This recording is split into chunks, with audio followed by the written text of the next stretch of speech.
Hola, ¿qué tal? Buenas tardes a todos. Mi nombre es Alejandro Sánchez Frías y soy profesor de Derecho Internacional y Relaciones Internacionales en la Universidad de Málaga. El tema de mi comunicación para este congreso sobre globalización y derechos humanos es el sistema de protección del Convenio Europeo de Derechos Humanos ante las situaciones de pandemia como la que tenemos en la actualidad. En esta comunicación lo que voy a hacer es examinar el sistema de protección que tenemos bajo el Convenio Europeo de Derechos Humanos. Por una parte, el sistema de notificación de derogaciones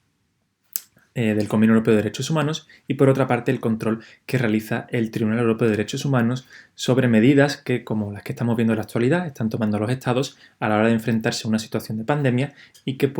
se puede acusar de que suponen un recorte de ciertos derechos humanos individuales.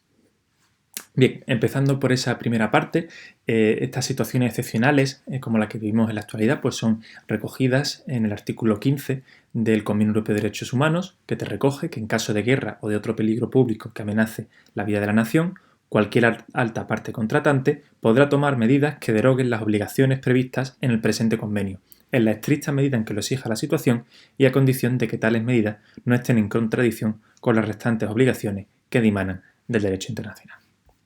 Un poco más tarde, a continuación, el artículo 3 establece que toda alta parte contratante que ejerza este derecho de derogación tendrá plenamente informado al Secretario General del Consejo de Europa de las medidas tomadas y de los motivos que las han inspirado.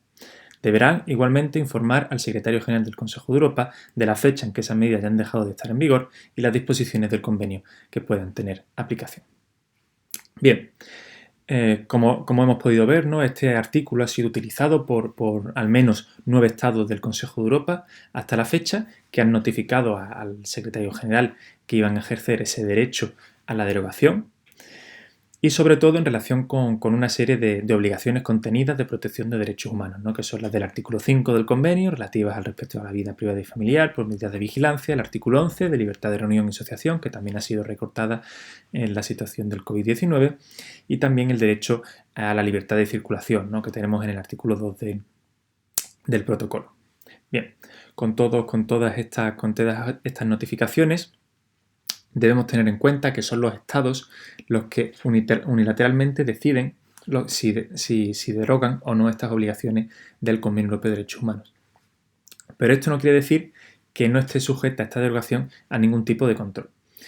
En primer lugar, pues tenemos el control que puede hacer sobre esas derogaciones el propio Tribunal Europeo de Derechos Humanos. Por ejemplo, pues hemos tenido varios casos en los que los demandantes, cuando un Estado ha declarado un estado de emergencia, como puede ser en España un estado de alarma, pues han considerado que esas derogaciones pues no eran válidas porque era para estados de alarma que no tenían, digamos, una fecha de término. Se consideraba por parte de los demandantes que era necesario que se estableciese una fecha límite para el fin de estos estados de emergencia, ¿vale? Bien, la jurisprudencia del Tribunal Europeo de Derechos Humanos en este sentido ha sido bastante clara. No te establece el convenio la obligación de una fecha límite para estas derogaciones, para estos estados de emergencia, y por tanto tampoco lo interpreta así el Tribunal Europeo de Derechos Humanos. Esta revisión que hace el Tribunal Europeo de Derechos Humanos ha sido criticada, bueno, no criticada, ha sido matizada por algunos autores en el sentido de que quizás es mejor acudir a otros mecanismos porque en el momento en que se adoptan las medidas del estado de emergencia pasarán 5 o 6 años hasta que el Tribunal Europeo de Derechos Humanos finalmente decida sobre esa cuestión. Entonces hay muchos autores que intentan dar un mayor peso a la labor del secretario general del Consejo de Europa. Ya lo hemos visto en el apartado 3 del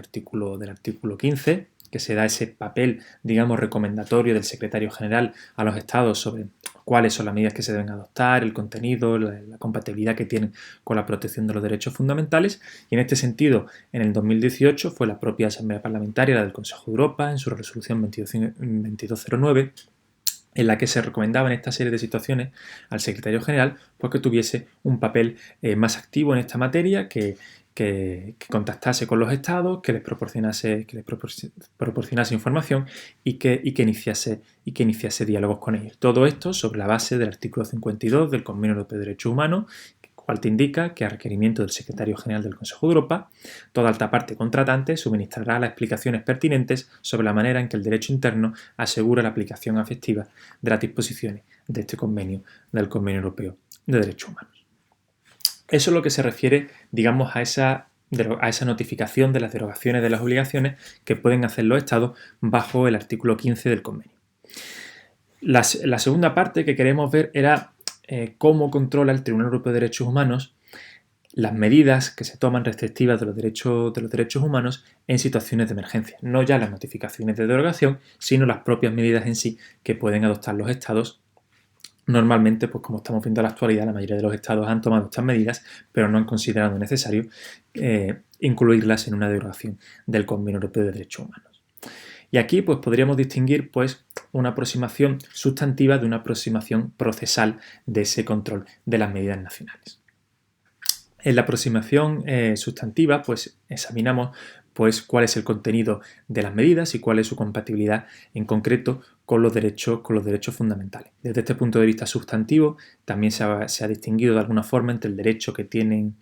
los estados al ius ad tumultum, ese derecho a declarar el estado de emergencia, de las normas más bien dedicadas, de los requisitos dedicados a cómo deben adoptarse esas medidas, cuál debe ser el contenido de esas medidas. En relación al primero, es clásico pues, mencionar siempre pues, la primerísima sentencia del Tribunal Europeo de Derechos Humanos con el que inauguró su actividad, en la sentencia de Loles contra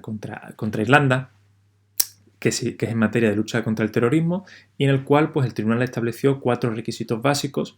para declarar una emergencia pública y la correspondiente derogación de las obligaciones del convenio, ¿no? Una situación que debe ser excepcional, que afecta a la totalidad de la población, que constituya una amenaza para la vida organizada de la comunidad y que sea un riesgo presente o inminente. Bien. En la excepcionalidad de la situación, pues ya he dicho posteriormente el Tribunal Europeo de Derechos Humanos, porque se refiere a que con las medidas normales del Estado de Derecho y que no son, digamos, contrarias a las protecciones del Convenio Europeo de Derechos Humanos, pues que esas medidas no sean suficientes y que por tanto sea necesario adoptar medidas excepcionales. Una vez que ya la situación se ha justificado, pues hay que mirar pues, cuál es exactamente el contenido de esas medidas, ¿no? ese derecho durante la situación de emergencia. Aquí el Tribunal Europeo de Derechos Humanos, pues por lo general le ha otorgado un margen de discrecionalidad bastante amplio a los Estados a la hora de limitar esos derechos fundamentales en las situaciones de emergencia. Si pensamos, por ejemplo, en el artículo 5, en ese derecho a la libertad y a la seguridad, pues vemos cómo se queda afectado, ¿no? Pues por las medidas de cuarentena masiva o, por ejemplo, con la libertad de circulación del artículo 2 del protocolo 4 y esas restricciones que tenemos a los viajes en muchos países. Cuando hablamos, por ejemplo, del artículo 5, de ese derecho a la libertad y la seguridad, es el propio convenio el que te permite que se hagan derogaciones. Pensemos, por ejemplo, en su apartado S dice que conforme a derecho una persona susceptible de propagar una enfermedad contagiosa de un alcohólico, de un toxicómano o de un vagabundo. En esas situaciones, pues se puede intentar justificar esa limitación del derecho a la libertad. El Tribunal Europeo de Derechos Humanos en el asunto Enjon contra Suecia pues tuvo la oportunidad pues, de entrar más en detalle en estos requisitos. En primer lugar, pues establece que estas limitaciones del artículo 5 siempre deben realizarse conforme a la ley. En segundo lugar, pues que las medidas limitadoras del derecho a la libertad pues siempre tienen que ser proporcionales y arbitrarias, ¿vale? Se tienen que haber descartado otras medidas que sean menos dañinas con los derechos fundamentales. Y en último lugar, pues que en esas condiciones de privación de libertad pues se asegura que la persona va a recibir un tratamiento médico, porque si la justificación es que precisamente supone un riesgo para la salud, pues se tiene también que asegurar que las condiciones en las que esa persona esté privada de libertad pues pueda mejorar también su propia situación, su propio interés individual. Si hablamos ya de la otra vertiente, de la vertiente del artículo 2 del protocolo del convenio, de ese derecho a la libertad de circulación, pues también se establece que hoy el ejercicio de este derecho pues, puede ser restringido por medidas previstas en la ley que sean necesarias en una sociedad democrática para la seguridad nacional, la seguridad pública, el mantenimiento del orden público, la prevención del delito y la protección de la salud o de la moral. Aquí, pues las restricciones a los viajes, como sabemos, pues, han sido una de las medidas estrellas de muchos de los estados del Consejo de Europa y van a ser difícilmente declaradas contrarias al contenido del Convenio Europeo de Derechos Humanos porque ha existido un cierto consenso a la hora de adoptar estas medidas y además pues entran dentro de ese margen de discrecionalidad que el Tribunal Europeo de Derechos Humanos pues ha ido reconociendo a los estados en esta materia, ¿no? Pues en el asunto Quillutin, por ejemplo, pues el Tribunal Europeo de Derechos Humanos pues aceptó ampliamente pues que en situaciones de seguridad, de sanidad pública, pues cuando hay una enfermedad pues que se transmite por el aire y que es bastante infecciosa y fácil de contagiar, pues que en ese caso pues es normal pues que se establezcan restricciones a los viajes. Eso con respecto, digamos, a la parte sustantiva. La otra opción que tiene el Tribunal Europeo de Derechos Humanos a la hora de controlar las medidas de los estados de emergencia y que es defendida también por otros autores es, en vez de realizar una aproximación sustantiva, realizar una aproximación más procesal. ¿Vale? En este caso ya no vamos a examinar tanto el contenido de la medida y cómo afecta a los derechos fundamentales, sino que vamos a examinar el procedimiento a través del cual, el proceso a través del cual se han adoptado esas medidas en el ordenamiento interno. Y aquí el Tribunal Europeo de Derechos Humanos pues no realiza un control de la proporcionalidad tan estricto a la hora de evaluar las medidas cuando considera que por parte del Poder Legislativo y del Poder Judicial Nacional ya se han controlado suficientemente estas medidas. Si, por ejemplo, ha sido un procedimiento legislativo en el que ha habido debates en el Parlamento, que se han realizado enmiendas, que se han realizado análisis por parte de los comités jurídicos, pues va a otorgar más discrecionalidad al Estado a la hora de aceptar la validez de esas medidas. De igual forma, si esas medidas pues, ya han sido examinadas con un control de proporcionalidad por los tribunales internos, pues también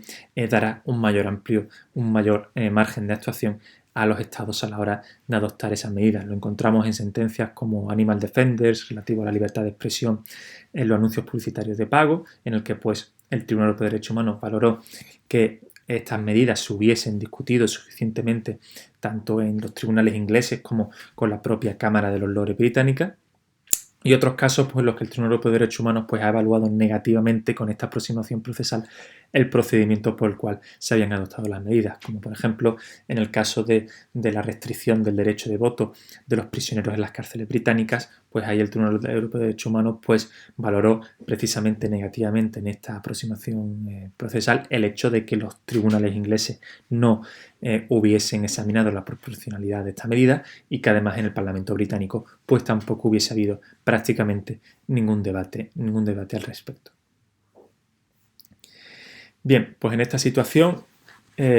podemos siempre defender pues, que la aproximación procesal pues, es más necesaria en situaciones de emergencia porque son realmente los estados los que cuentan con mayor información y que por tanto se entiende que son los que tomarán las medidas que sean necesarias. Pues, con estos dos sistemas, de la derogación por un lado y del control del Tribunal Europeo de Derechos Humanos, queda bastante claro que los estados no deben actuar en un vacío, no deben actuar de forma completamente unilateral, que deben tener en cuenta a la hora de adoptar medidas durante los estados de emergencia de cuál es la jurisprudencia del Tribunal Europeo de Derechos Humanos y cuáles son los mecanismos de protección de los derechos humanos del convenio y en qué situaciones pues, se pueden derogar estas medidas y con qué requisitos. De esta manera, pues es muy importante, ya lo hemos visto en esta última parte, que los estados a la hora de aprobar medidas relativas a estados de alarma, a estados de emergencia que restrinjan los derechos fundamentales en situaciones como la actual, en situaciones de pandemia, pues sigan estrictamente todos los procedimientos legislativos y propiciando de la mayor manera posible los debates parlamentarios para asegurar que estas leyes contengan la mayor calidad posible, la mayor proporcionalidad y necesidad con el respeto de los derechos fundamentales y que además pues, los tribunales nacionales pues, realicen un control de esas medidas que ejerzan esa proporcionalidad porque son aspectos que serán tenidos en cuenta posteriormente cuando empiecen a llegar demandas ante el Tribunal Europeo de Derechos Humanos pues por las medidas que se han ido adoptando pues, en la gran mayoría de los 47 países que forman el Consejo de Europa. Muchas gracias.